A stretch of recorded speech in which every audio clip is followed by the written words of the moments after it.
पहले जानता था कि एक बेतुके बयान के बादशाह थे, अब दो बेतुके बयान के बादशाह हो गए हैं।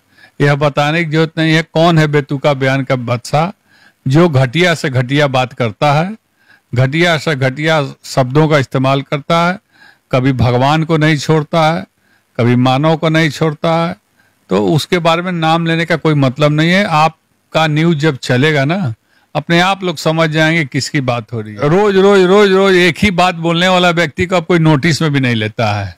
एक चीज आपको बता दें, और जिनकी बात कर रहे हैं स्वामी प्रसाद मौर्य जी का ना, स्वामी प्रसाद मौर्य जी को मैंने कहा ना, बिना पेंदी के लोटा है लोग।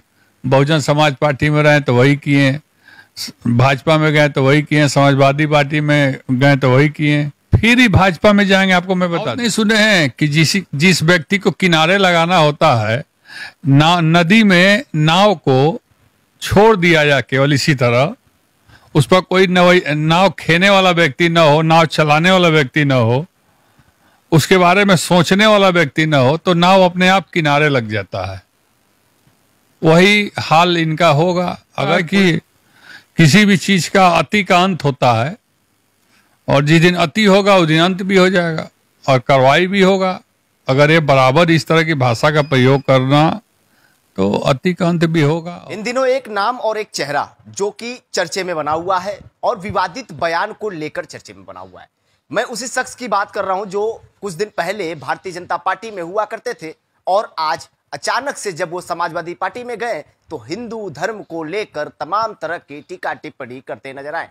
कभी रामचरितमानस फाड़ने की बात करते हैं तो कभी संतों के ऊपर हमलावर करने की बात करते हैं।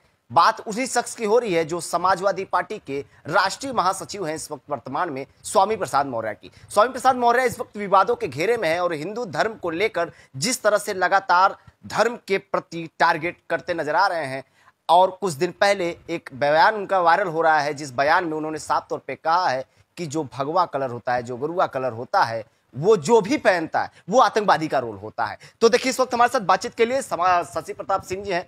इनका भी समाजवादी पार्टी से काफी अच्छा ताल्लुकात है। समाजवादी पार्टी के नेता हैं, हिंदू धर्म को लगातार टारगेट कर रहे हैं। कभी रामचरितमानस को फाड़ने की बात करते हैं तो कभी कहते हैं कि भगवा कलर जो पहनता है वो आतंकवादी है। देखिए, जिनकी बात आप कर रहे हैं वो व्यक्ति अपने घर का ही नहीं है। उसी घर में उनकी लड़की जो है वो भारतीय जनता पार्टी से सांसद है, संघमित्रा, और ये भी भारतीय जनता पार्टी में रहे। वहाँ से भगाए गए तो माननीय अखिलेश यादव जी के यहाँ गए हैं। और जहाँ तक सवाल है समाजवादी पार्टी के नेता की बात, तो मुझे लगता है कि समाजवादी पार्टी में मात्र एक ही नेता है, माननीय अखिलेश यादव जी, जिनके बात को गंभीरता से लेना चाहिए। बाकी ये लोग उलूल जुलूल जो बात बोलते हैं, कभी गेरुआ रंग को, कभी पीले रंग को, कभी धर्म को लेकर, या कभी भगवान को लेकर, या मर्यादा पुरुषोत्तम को लेकर, तुलसीदास जी को लेकर, वाल्मीकि जी को लेकर, तो ऐसे बोलने वाले लोग को मैं छोटी मानसिकता का व्यक्ति मानता हूं और ओछी राजनीति मानता हूं। अब उनका अपना व्यक्तिगत बयान हो सकता है। इसके पहले भी उन्होंने जो रामचरितमानस पर बयान दिया था उस पर माननीय अखिलेश यादव जी ने कहा कि उनका अपना व्यक्तिगत बयान हो सकता है। समाजवादी पार्टी से इत्तेफाक नहीं रखती है और मैं भी इससे इत्तेफाक नहीं रखता हूं। ये लोग क्या बताएं, आप बिना पेंदी वाले हैं।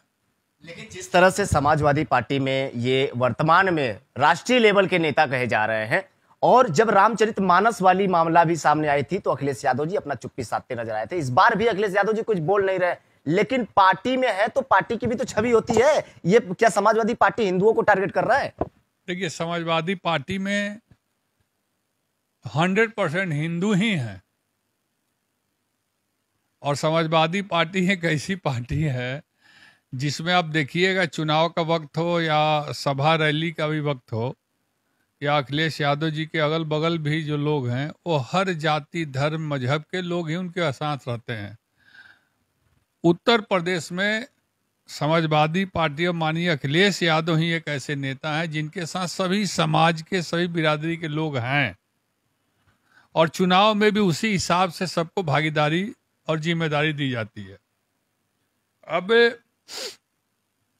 समाजवादी पार्टी में उनके जैसा बहुत नेता हैं, राष्ट्रीय महासचिव। आपको नहीं लगता कि एक राष्ट्रीय नेता का बयान इस तरह से आना और राष्ट्रीय अध्यक्ष का चुप्पी साध देना, इस पे कोई भी बातें नहीं करना और बात करना तो साफ तौर पे ये कहना कि उनकी पर्सनल व्यक्तिगत मामला है, यह सीधा संकेत है माननीय अखिलेश यादव जी का, उस पर जवाब नहीं देना और चुप्पी साध लेना का मतलब है कि ऐसे व्यक्ति को और ऐसे व्यक्ति के विचार को वो नजरअंदाज करते हैं।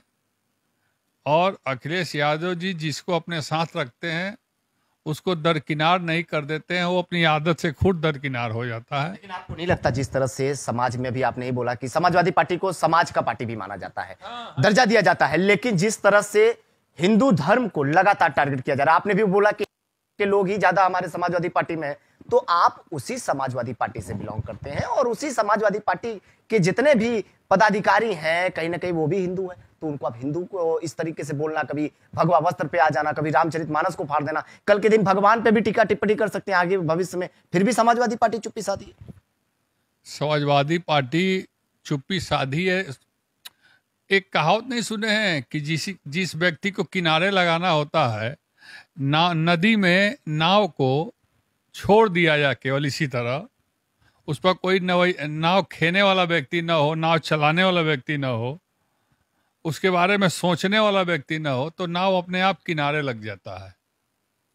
वही हाल इनका होगा अगर कोई समाजवादी पार्टी का नहीं बोल रहा है तो ये भी किनारे लग जाएंगे।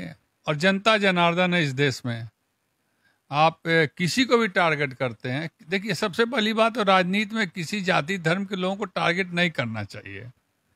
वो जिस समाज से आते हैं, मौर्य समाज से, चंद्रगुप्त मौर्य राजा थे, उनको वो अपना आराध्य मानते हैं वो लोग और राजा मानते हैं। चंद्रगुप्त मौर्य के राज में भी सभी जाति धर्म के लोग थे, तो ऐसे लोगों को मौर्य समाज भी नहीं पूछेगा आने वाले समय में। मैं आपको बता दे रहा हूँ, अगर इस तरह की भाषा और विचार और व्यक्तित्व बना रहा, चलता रहा, तो ऐसे लोगों को कोई पूछेगा नहीं। और आप तो साफ साफ आप बता रहे कि समाजवादी पार्टी चुप्पी साधी है, मतलब उनको किनारे लगाने, अपने आप किनारे लग जाएंगे। शशि जी, आप वरिष्ठ नेता के तौर पे भी जाने जाते हैं समाज में, और कहीं ना कहीं सवाल ये भी खड़े हो रहे हैं कि अखिलेश यादव जी अगर चुप्पी साध रहे हैं तो हो सकता है कुछ फायदा होगा स्वामी प्रसाद मौर्य से उनको, तभी तो वो चुप्पी साधे रहे हैं, कोई भी इस पे बातें नहीं कर रहे हैं। और इस तरह की इतनी बड़ी बयान साधु संतों को लेकर बोल देना कि साधु संत भी आतंकवादी की तरह है, तो भाई इस तरह की बयान देना, उसके बाद भी अखिलेश यादव जी किसी तरह की कार्रवाई नहीं कर रहे हैं, राष्ट्रीय लेवल के नेता इस तरह की बयान दे रहे हैं। नहीं, होगी कार्रवाई। मुझे लगता है कि किसी भी चीज का अति का अंत होता है, और जिस दिन अति होगा उस दिन अंत भी हो जाएगा और कार्रवाई भी होगा। अगर ये बराबर इस तरह की भाषा का प्रयोग करना, तो अति का अंत भी होगा और बहुत जल्दी होगा, मुझे जैसा लगता है। ऐसा तो नहीं कि वर्तमान में जो चीफ मिनिस्टर हैं योगी आदित्यनाथ जी, वो भी भगवा वस्त्र धारण करते हैं, तो उनको टारगेट किया जा रहा हो समाजवादी पार्टी के द्वारा और मुहैया बनाया जा रहा हो स्वामी प्रसाद मौर्य को? नहीं, समाजवादी पार्टी के द्वारा इस तरह की कोई वार्तालाप और कोई बातचीत नहीं होती है। एक विशेष व्यक्ति है जो इस तरह की बात अगर करता है तो उसका परिणाम वो खुद भुगतेगा। और अब मुझे तो प्रदेश में अब दिखाई दे रहा है कि बेतुका बयान देने वाले दो नेता हैं जो ऊपर से नीचे की ओर अब घसक रहे हैं, अब ऊपर नहीं जा सकते हैं। कौन से नेता हैं? एक तो आपके वही हैं स्वामी प्रसाद मौर्य जी, और एक बेतुका बयान के महारत हासिल जिनको था पहले से, आज भी है। आप उनका नाम नहीं लेते हैं और आप बस इशारों में उन पर तंज कसते हैं, कुछ नाम भी ले लिया। पूरा पूर्वांचल ने, उत्तर प्रदेश जानता है। पहले जानता था कि एक बेतुके बयान के बादशाह थे, अब दो बेतुके बयान के बादशाह हो गए हैं। यह बताने की जरूरत नहीं है कौन है बेतुका बयान का बादशाह, जो घटिया से घटिया बात करता है, घटिया से घटिया शब्दों का इस्तेमाल करता है, कभी भगवान को नहीं छोड़ता है, कभी मानव को नहीं छोड़ता है। तो उसके बारे में नाम लेने का कोई मतलब नहीं है। आपका न्यूज़ जब चलेगा ना, अपने आप लोग समझ जाएंगे किसकी बात हो रही है। साफ तौर पे आपका इशारा कहीं ना कहीं ओम प्रकाश राजभर जी की तरफ जा रहा है, लेकिन उन्होंने भी बयान दिया है स्वामी प्रसाद मौर्य को लेकर। उन्होंने कहा उनकी आदत सी हो गई है, समाजवादी पार्टी ये सब करा रही है, अंदर से खेल हो रहा है। अब धर्म की राजनीति, जो ये लोग कहते थे कि भारतीय जनता पार्टी करती है धर्म की राजनीति, वो धर्म की राजनीति अब समाजवादी पार्टी करना चालू कर दी है। कॉपी कैट के नाम से जाना जा रहा है। समाजवादी पार्टी समाज के लिए काम करती है, और जिनकी बात आप कर रहे हैं कि उन्होंने कहा है कि उनकी आदत हो गई है, तो उनसे कम आदत है भी इनके पास। वो तो उसके उनसे बड़ा कोई बेतुका बयान का बादशाह अब धरती पर उत्तर प्रदेश की धरती पर दूसरा कोई नेता नहीं हो पाएगा। इतनी बड़ी बयान, रामचरितमानस को फाड़ देंगे, गेरुआ वस्त्र जो पहनता है वो आतंकवादी है, इस तरह की बयान देना, क्या लगता है आपको अब देश के लिए क्या संदेश जा रहा है? क्योंकि समाजवादी पार्टी उत्तर प्रदेश की प्रतिष्ठित पार्टी है और उसी पार्टी से बिलोंग करते हैं आप राष्ट्रीय नेता होकर, और बयान देते हैं, और आपके राष्ट्रीय अध्यक्ष जी कहते हैं कि ये उनकी व्यक्तिगत बयान है, उस पर कोई कार्रवाई भी नहीं होती। नहीं होगी कार्रवाई। कब होगी नेताजी, कब होगी? जब आपके पूरे बंटवारे हो जाएंगे, हिंदू मुस्लिम या हिंदू धर्म में ही बंटवारा? नहीं, कोई बंटवारा नहीं होगा। देखिए ऐसा है ना कि रोज रोज रोज रोज एक ही बात बोलने वाला व्यक्ति को अब कोई नोटिस में भी नहीं लेता है। एक चीज आपको बता दें, और जिनकी बात कर रहे हैं स्वामी प्रसाद मौर्य जी का ना, स्वामी प्रसाद मौर्य जी को मैंने कहा ना, बिना पेंदी के लोटा है लोग। बहुजन समाज पार्टी में रहे तो वही किए, भाजपा में गए तो वही किए, समाजवादी पार्टी में गए तो वही किए, फिर ही भाजपा में जाएंगे। आपको मैं बता दूं, ये फिर से भाजपा में जाएंगे। समाजवादी पार्टी तो उनको छोड़ ही नहीं रही है, ऐसा एकदम पकड़ी हुई है, इतनी सारी बयान देने के बाद भी उनको नहीं छोड़ा जाए। अगर समाजवादी पार्टी पकड़ी रहती उनको, तो समाजवादी पार्टी के प्रदेश अध्यक्ष से लेकर राष्ट्रीय अध्यक्ष से लेकर समाजवादी पार्टी के बड़े बड़े नेता उनको उनके ऊपर टिप्पणी के काउंटर करने के लिए आगे डिबेट में बैठ जाते हैं और आ जाते हैं। कोई उनके बयान को कहता है? माननीय शिवपाल यादव जी से ही पूछा गया तो उन्होंने कहा कि उनका अपना हो सकता है, हम लोग उससे नहीं मतलब। इसमें पार्टी की छवि जाती है, और जिस तरह से विपक्ष लगातार तंज भी कस रहा है कि समाजवादी पार्टी के नेता है, तो जाहिर सी बात है समाजवादी पार्टी की नीति रणनीति होगी जिसको लेकर ये लोग। देखिए समाजवादी पार्टी के नेता जो हैं वो सही हैं, और समाज की बात, विकास की बात, शिक्षा की बात, चिकित्सा की बात, गरीबों की बात, बेरोजगारी की बात करते हैं। और इस टाइप के जो नेता हैं जिनका खुद नहीं ठिकाना है कि कौन कहाँ रहेगा, वो धर्म की बात करके धर्म पर हथौड़ा चलाने का जो काम करते हैं वो गलत करते हैं। अभी भी तो वो समाजवादी पार्टी में ही है, तो सवाल तो समाजवादी पार्टी के ऊपर ही उठेगी। नहीं, सही, आपकी बात सही है कि वो समाजवादी पार्टी में, और सवाल समाजवादी पार्टी पे उठेगी। तो समाजवादी पार्टी भी कोई बुजदिलों की पार्टी नहीं है। वो पढ़े लिखे विद्वान पूर्व मुख्यमंत्री माननीय अखिलेश यादव जी उसके अध्यक्ष हैं। एक के दिन चलेगा हंटर ना, तो सब समझ में आ जाएगा। हंटर कब चलेगा? अब तो सीमा प्राप्त हो रहा है, हिंदू धर्मों को एकदम लगातार टारगेट किया जा रहा है। चल जाएगा, जो जैसा करेगा वैसा भरेगा, जैसी करनी वैसी भरनी। तो जो जैसा करेगा वैसा भरेगा और भर जाएगा। देख लीजिएगा आने वाले समय में बहुत जल्दी उस पर निर्णय भी आ जाएगा, और उनको गलती का पछतावा भी होगा, उनको माफ़ी भी मांगना पड़ेगा। और जिस दल में है उस दल की तरफ से भी उनके यहाँ भी अनुशासन समिति फैसला लेगी, और देखिएगा आने वाले समय में हो जाएगा। ऐसा तो नहीं कि इस बयान के बाद भी अब अखिलेश यादव जी आएंगे और साफ तौर पे कह देंगे भाई उनकी व्यक्तिगत मामला है, फिर आगे वो कुछ और बयान देते नजर आएंगे, ऐसे ही चलता रहा, सिलसिलेवार बन जाएगा? नहीं, देखिए कोई भी चीज सिलसिलेवार नहीं चलता है। ये दूसरी बार है ऐसी घटनाएं दूसरी। ठीक है, मैं भी जान रहा हूँ, पूरा प्रदेश जान रहा है, ये दूसरी बार है उन्होंने इस तरह की बात किया है। पहले भी ये लोग करते रहे हैं। ये लोग ऐसा है ना कि इन लोगों की बात को कोई नोटिस में लेता नहीं है। समस्या ये है कि इन लोग की बात को लोग कहता है मारा, ये कहावत नहीं होता है फलानवा ही बोल दिया, तो फलानवा ही बोल दिया तो बोलते हैं कि लोग अरे छोरा हटाओ यार, ऐसा ही बकबकाता है। जैसे हमने कहा ना कि 2 ठो पूर्वांचल में नेता हैं जो बक करते हैं, कोई ध्यान नहीं देता है। राजभर जी तो कहते हैं इनको, स्वामी प्रसाद मौर्य को, कि ये इधर उधर लुढ़कते हैं, हम लोग लुढ़कने वाले नहीं भाई। अब अपने दम पे आगे छड़ी जो है उनकी मजबूत हो, छड़ी मजबूत हो गई। वो तो आपको दिख गया नगर निगम चुनाव में, बनारस में खाता नहीं खुला, और बनारस में जिस मेयर को लड़ाए थे चुनाव, उसकी जमानत पर जमानत नहीं बची। एक तो सिंगल जमानत होता है, डबल जमानत नहीं बची। उसके बाद पूर्वांचल में ऑन रिकॉर्ड मैं आपको बता रहा हूं, आप कभी उनसे मिलिएगा तो पूछिएगा कि 11 जुलाई 2022 के पहले शशि प्रताप सिंह उनके दल में था तो पूर्वांचल में नगर पंचायत 4-5 जीतते थे और नगर पालिका के 3-4 लोग जीतते थे, कुछ मेयर भी जीतते थे। इस बार पूरे उत्तर प्रदेश में सुपड़ा साफ। लेकिन शशि जी, जिस तरह से ये भी सवाल खड़े हो रहे थे कि सुभाषपा कभी अपने दम पे चुनाव नहीं लड़ेगी, लेकिन इस बार सुभाषपा बिना गठबंधन अपने दम पे चुनाव लड़ी और जो भी हुआ मैदान में, लेकिन लड़ी ना। आप तमाम लोग कहते थे कि भाई वो तो लड़ेगी नहीं, किसी और भी पार्टी से गठबंधन कर लेगी, बिन पेनी की लोटा है वो। कोई गठबंधन क्यों कोई करेगा यार? जब वोट रहेगा तब ना गठबंधन करेगा। चल की जानी मानी पार्टी मानी जाती है सुभाषपा, आप भी उसी से बिलोंग करते हैं। जानी मानी पार्टी थी, वर्तमान में नहीं है नहीं। देखिए, मैंने उसी समय कहा था पार्टी बनाते समय ही कि उनके 4 विधायक हमारे संपर्क में हैं, याद होगा आपको। वो चारों विधायक समाजवादी पार्टी में चले गए कि नहीं?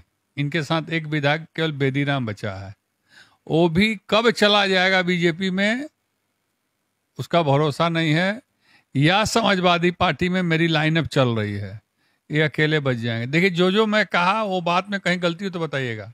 मैंने कहा सबके पीछे कारण आप ही तो नहीं है, कुछ नई रणनीति बना रहे हैं और सुभाषपा के लोगों को तोड़ने का काम कर रहे हैं। मैं कारण नहीं हूं, मैं रणनीतिकार हूं। मैं उनके साथ था तो रणनीति बनाता था, मैं उनसे अलग होकर अपनी रणनीति बना रहा हूं। राजनीति में और होता क्या है, पूरे बलिया से लेकर बनास तक कहीं खाता नहीं खुला है। लेकिन आज आपको मैं बता दूं, अभी यूपी तक न्यूज चैनल पर बैठ के उन्होंने जानते हैं क्या कहा है कि बनास में हमारा मेयर का चुनाव लड़ा तो 32,000 वोट पाया। अब पाया कितना है? 12,000। मेरे पास रिकॉर्डिंग है उसमें। तो देखिए, ये लोग झूठ बोलने वाले लोग हैं। 12 को 32 बना देंगे कब, समझ में नहीं आएगा। और पूरा मतलब कि एक हमें खुद आश्चर्य हो रहा है कि जो व्यक्ति जिस पार्टी का बलिया, बनारस, गाजीपुर, मऊ, आजमगढ़, देवरिया, कुशीनगर, आपको इधर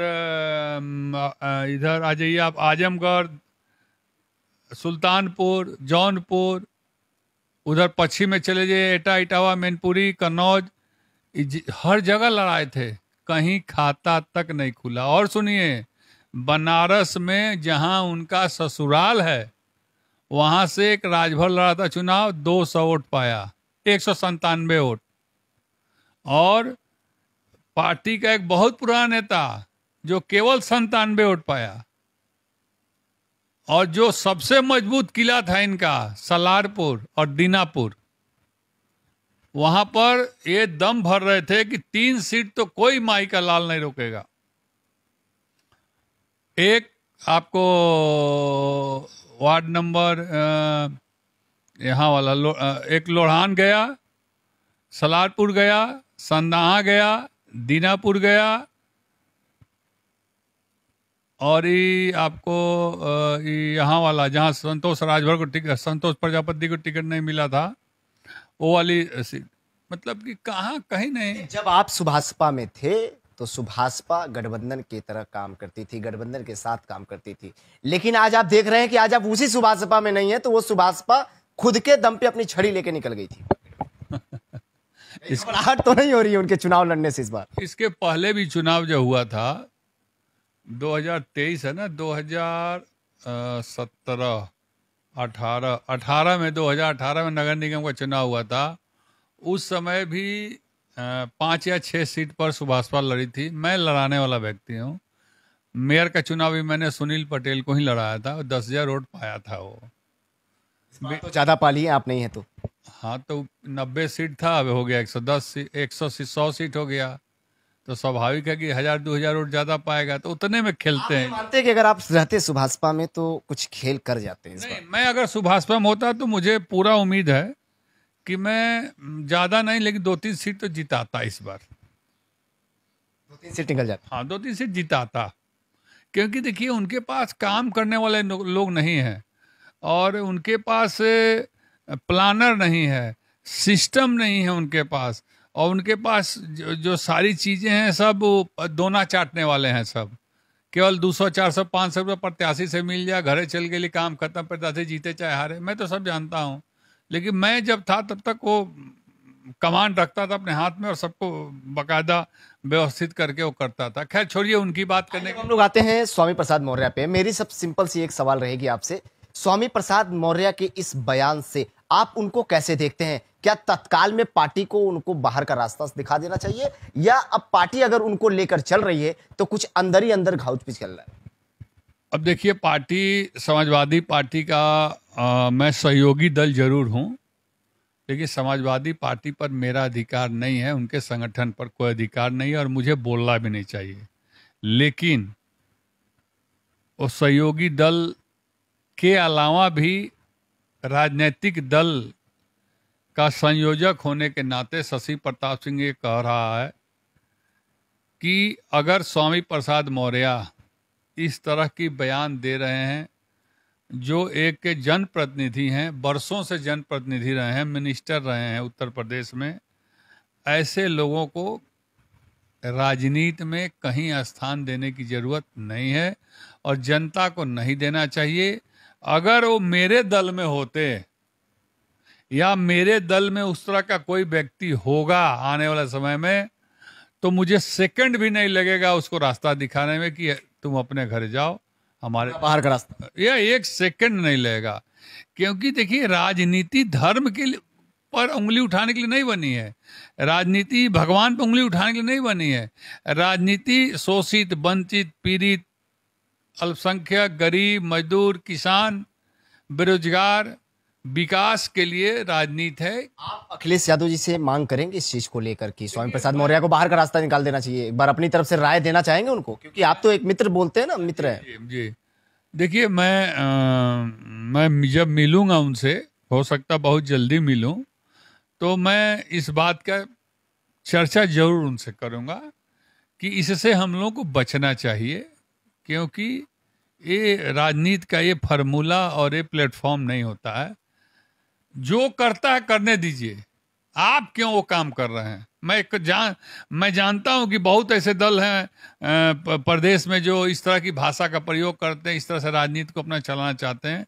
लेकिन हम समाजवादी पार्टी मेरा नाम है, तो हम समाज की बात करेंगे, समाज की कमी बेसी, अमीरी, गरीबी, बेरोजगारी की बात करेंगे, शिक्षा की बात करेंगे, फ्री बिजली की बात करेंगे, फ्री शिक्षा, फ्री चिकित्सा की बात हम लोग करना है। हम लोग किसी धर्म, महापुरुष, महात्मा, सन्यासी, संत, गेरुआ वस्त्र, लाल वस्त्र, इस सब पर हम लोग को बात नहीं करें। इस विषय पर मैं जरूर उनसे एक बार चर्चा करने का प्रयास करूंगा, और मैं ऑर्डर तो उनको नहीं दे सकता, निवेदन जरूर उनसे करूंगा कि इससे हम लोग को बचना चाहिए। धन्यवाद। तो आप सब सुन रहे थे शशि प्रताप सिंह जी को, संस्थापक है राष्ट्रीय समता पार्टी नेप के। इन्होंने साफ तौर पे कहा है कि हम अगर मुलाकात करेंगे अखिलेश यादव जी से, तो एक बार जरूर बातें होंगी कि इस तरह की बयान देने वाले नेता को पार्टी में जगह नहीं देना चाहिए। लेकिन देखिए, जिस तरह से अब उत्तर प्रदेश ही नहीं पूरे देश में इनकी जो बयान है वो हिंदुओं के लिए एक कष्ट भरा बयान देखा जा रहा है। लेकिन जिस तरह से इन्होंने साफ तौर पे ये भी कहा है कि जो साधु संत महात्मा होते हैं वो भी अब आतंकवादी के रोल में आते हैं, तो भैया सवाल ये खड़ा हो जाता है कि क्या अब भगवा वस्त्र पहनने वाले आतंकवादी देखे जाएंगे, या भारतीय जनता पार्टी के मुखिया और जैसे उत्तर प्रदेश के मुखिया को हम बोल ले कि योगी आदित्यनाथ जी को कहीं टारगेट नहीं किया जा रहा, क्योंकि एनी टाइम भगवा वस्त्र धारण किए रहते हैं। और समाजवादी पार्टी कहीं एक नई रणनीति तो नहीं ला रही है, क्योंकि जिस तरह से यही समाजवादी पार्टी कहती थी कि भारतीय जनता पार्टी धर्म की राजनीति करती है, लेकिन आज वहीं दूसरी तरफ देखा जा रहा है तो समाजवादी पार्टी धर्म की राजनीति करते हुए नजर आ रही है। तो देखना यह दिलचस्प होने वाला है कि अब इस चुनावी रणभूमि में और इस महकमे में उत्तर प्रदेश की जनता किसको देखती है और किस तरह से इस सारे बयानों का जवाब देती है, यह देखना बहुत जल्द दिलचस्प होने वाला है। वाराणसी से Deepak Chaubey, bureau report, R voice.